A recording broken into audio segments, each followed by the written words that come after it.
Elmo kiss mommy goodnight. Please note that due to unforeseen technical issues, the lighting in this episode may not meet our usual quality standards. We apologize for any inconvenience this may cause and appreciate your understanding. Rest assured, the content remains our priority, and we hope you enjoy the discussion.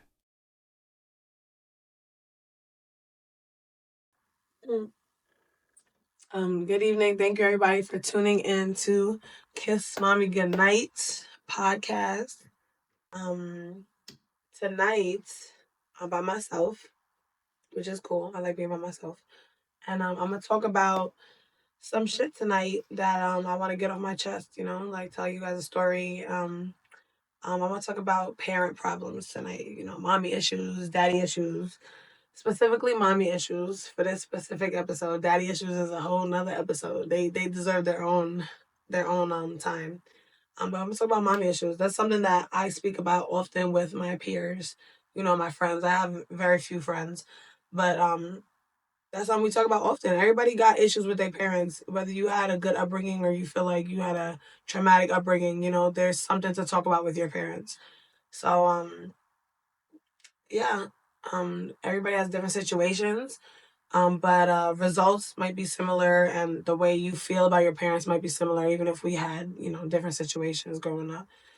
So my mom specifically, yeah, I met her briefly. She was on Kiss Mommy Goodnight, and yeah, see, she's a very confident woman.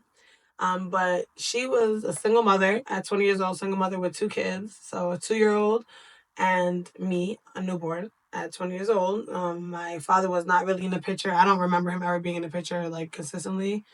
So I'm gonna just say that because that's what I remember. And we spent a lot of time, me and my older sister, we spent a lot of time with family members. Like we lived with family members for a year here, 6 months there.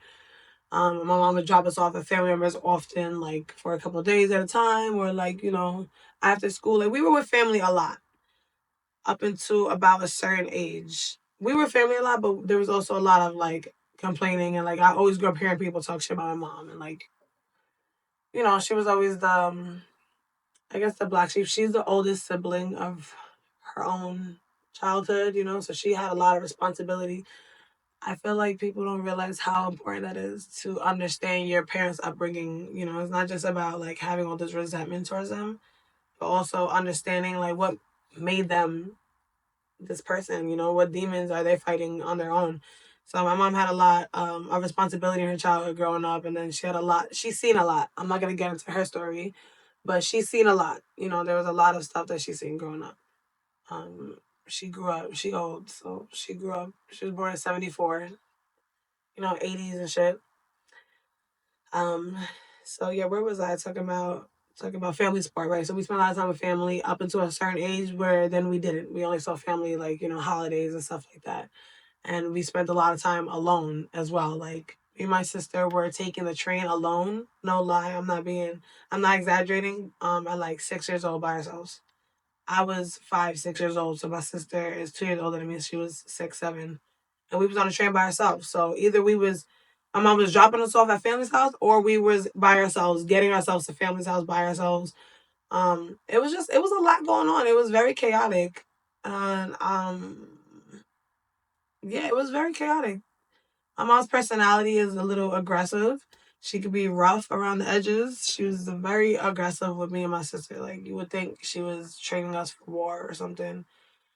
It was a lot of like teaching us to fight. We did a lot of boxing to each other. We boxed each other out a lot. We did a lot of like strict rules. She would make us write shit 100 times. I will not disrespect my mother. I will not disrespect my mother. Like she was very strict like that. And then but she was very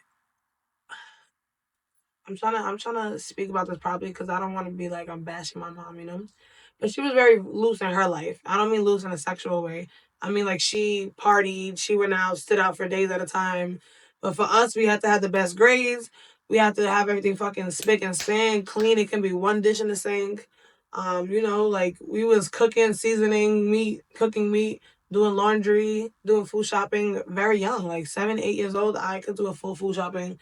and cook you a full meal, rice and beans and pork chops and shit like that. Like, that was regular shit. And sometimes it's because she wasn't around, but other times it's just because she raised us to be like that. And she was also very mean. She was mean to us. And that was a lot as a young girl, always looking for your mom's validation and love, and her being the only parent, first of all. So you're looking for that bond and stuff. But she was mean. She a lot of names and stuff. And I realize now, as I'm older, that she was so disconnected and mean, as I say, because she had a lot of childhood trauma and childhood experiences that led her to, grow up to be this person that decided to parent with physical discipline. Like, she, I guess, wanted to have complete control of everything. I'm not a psychologist. But she was there to, like, yell at us and beat our asses and make sure things was clean and shit like that. But she wasn't there. Like, she wasn't there to talk to. She wasn't there to, like, bond with, or, like, in a lot of instances. I do have good memories with her too, though. She did try. I want to say she tried, because she was also juggling, working full time. Always working full time. Always, we had an apartment. We always had food in our fridge. So, I can't say I had the worst child in the world, but I can say it was rough. It was a lot of physical discipline. It was a lot of verbal and physical. I don't want to say abuse, but um, you know, a word lighter than that. Um, but it was a lot, and I see that it has shaped a lot. It shaped me a lot in the way I parent my children. It in the beginning, being a mother, I kind of fell into, like, being like my mom. Like, my mom was, you spill a cup of water, you're a child, a 3, 4, 5, 6 year old child, you spill something, that's the end of the world. You're getting your ass beat, and it's like, it's the end of the world. And I used to kind of do that with my kid, with my son, mainly a little bit in the beginning, and, like, I scared myself out of that, because you're yelling at somebody who doesn't know any better. Like, they're learning, and you can't be so aggressive. That's not gonna teach your child to be more careful. That's gonna teach them to be scared of you and walk on eggshells around you and not respect you but fear you. And that's what it was for me. I grew up despising my mom rather than respecting her or trying to see things from her light.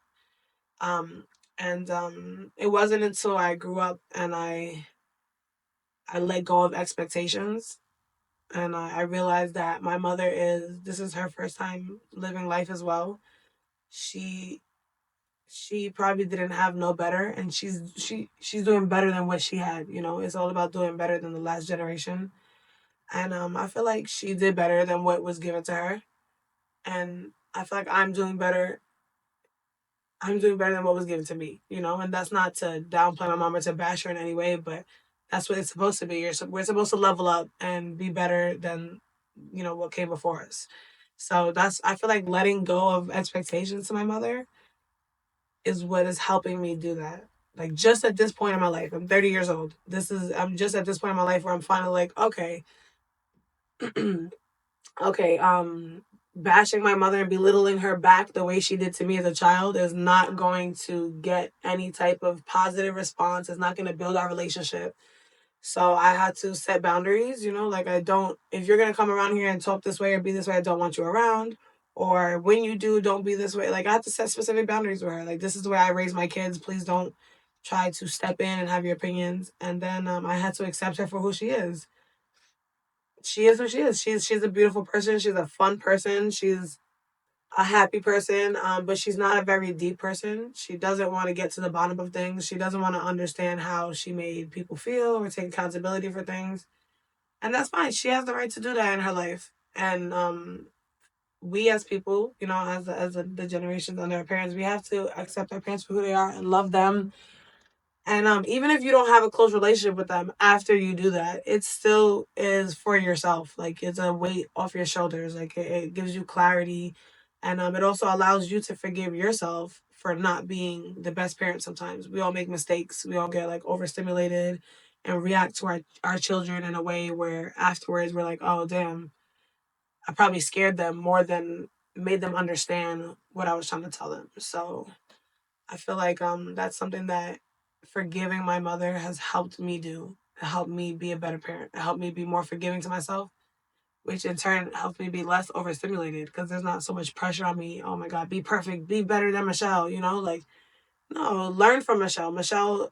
What Michelle did and didn't do, and try to be better. But in like, I don't have to bash her in my brain to be better as a mother. I just have to learn from her, and she did give me a lot. I can say my mother gave me resilience.